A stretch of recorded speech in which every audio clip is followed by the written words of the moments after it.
क्या आपने कभी सोचा है कि हमारी जिंदगी में जो भी फैसले हम लेते हैं, उनके पीछे सिर्फ हमारी तर्क शक्ति या सोच ही काम नहीं करती, बल्कि एक अदृश्य और बेहद शक्तिशाली ताकत भी मौजूद होती है। ये ताकत है हमारा अवचेतन मन, जो चुपचाप पर्दे के पीछे से हमारे विचारों, आदतों और व्यवहार को दिशा देता रहता है। हम अक्सर मानते हैं कि हमारी हर क्रिया प्रतिक्रिया हमारी इच्छा और समझ का नतीजा है, लेकिन हकीकत ये है कि कई बार हमारे फैसलों के पीछे ऐसे अनुभव और भावनाएं होती हैं जिन्हें हम जानते भी नहीं।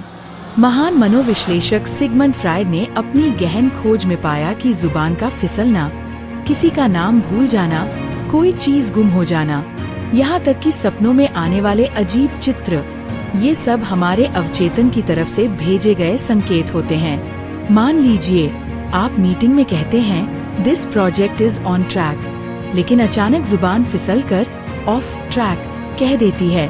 ये सिर्फ शब्दों की गलती नहीं, बल्कि आपके भीतर की छुपी हुई चिंता का प्रतिबिंब हो सकता है। हमारा शरीर भी हमारे मन की सच्चाई को उजागर करता है, जैसे किसी इंटरव्यू में बैठे व्यक्ति के हाथ पसीने से भीगे होना या पैर लगातार हिलना, भले ही वो शब्दों में आत्मविश्वास जता रहा हो। रात को जब हम सोते हैं, हमारा चेतन मन आराम करता है, लेकिन अवचेतन सपनों के जरिए हमसे संवाद करता है। कभी किसी को विशाल और शांत समुंदर का सपना आता है, तो कभी वही समुंदर तूफानी बन जाता है। यह हमारी भावनाओं की लहरों का प्रतीक है। किसी और को बार बार ट्रेन छूटने का सपना आता है, यह उसकी अंदरूनी बेचैनी और अवसर खोने के डर का इशारा है। कई बार हम किसी घटना या नाम को भूल जाते हैं, लेकिन असल में हमारा अवचेतन हमें उस दर्दनाक याद से बचा रहा होता है। बचपन में जो बातें हम सुनते और महसूस करते हैं, वे हमारे भीतर गहरे बैठ जाती हैं और हमें जीवन भर प्रभावित करती हैं। अगर किसी बच्चे को बार बार कहा जाए कि वह किसी काम में अच्छा नहीं है, तो बड़े होकर भी वह आत्मविश्वास से वंचित रह सकता है। यही पैटर्न हमें बिना एहसास के बार बार एक जैसी स्थितियों में धकेल देता है।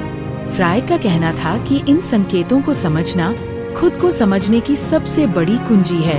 ये हमें न सिर्फ अपने डर और कमजोरियों का सामना करने में मदद करता है, बल्कि हमें अपनी सच्ची क्षमताओं को पहचानने और एक बेहतर संतुलित जीवन जीने का मौका देता है।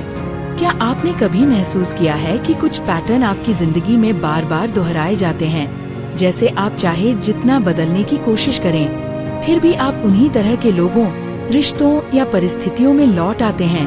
यह सिर्फ संयोग नहीं है, बल्कि हमारे अवचेतन मन का काम है, जो हमारे पुराने अनुभवों, भावनाओं और मान्यताओं के आधार पर हमें एक परिचित रास्ते की ओर खींचता है। अवचेतन को परिचित चीजों से लगाव होता है, भले ही वे हमें दर्द दें। उदाहरण के लिए, एक महिला बार बार ऐसे रिश्ते में जाती थी जहां उसकी भावनाओं की कद्र नहीं होती थी।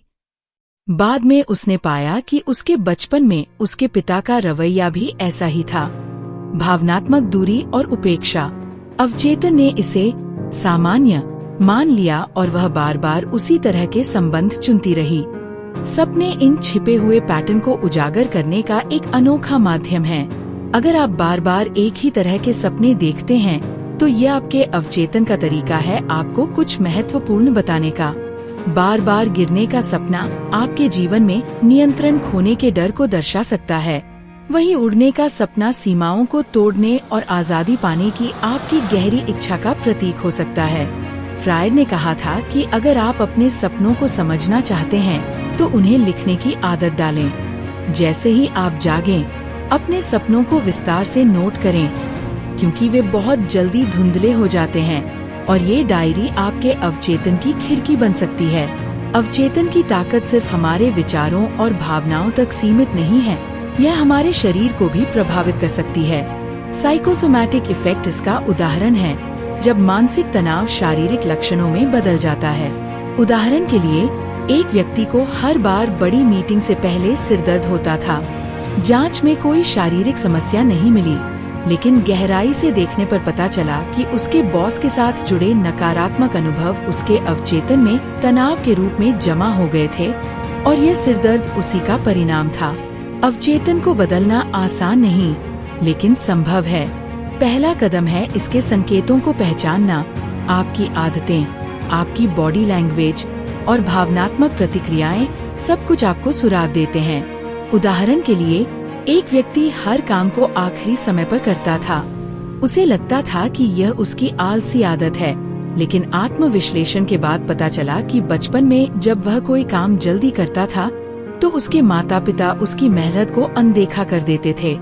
इस अनुभव ने अवचेतन में एक पैटर्न बना दिया, जल्दी करने का कोई फायदा नहीं, और यही सोच उसकी टाल-मटोल की आदत का कारण बन गई। हमारा समाज और संस्कृति भी हमारे अवचेतन को आकार देते हैं। बचपन से हमें सिखाया जाता है कि कौन सा सपना सुरक्षित है और कौन सा अवास्तविक। लेकिन कई बार ये सामाजिक मान्यताएं हमारी व्यक्तिगत इच्छाओं से टकरा जाती हैं। एक युवक पायलट बनना चाहता था, लेकिन परिवार ने कहा कि ये खतरनाक और मुश्किल है, इसलिए उसे बैंकिंग में जाना चाहिए।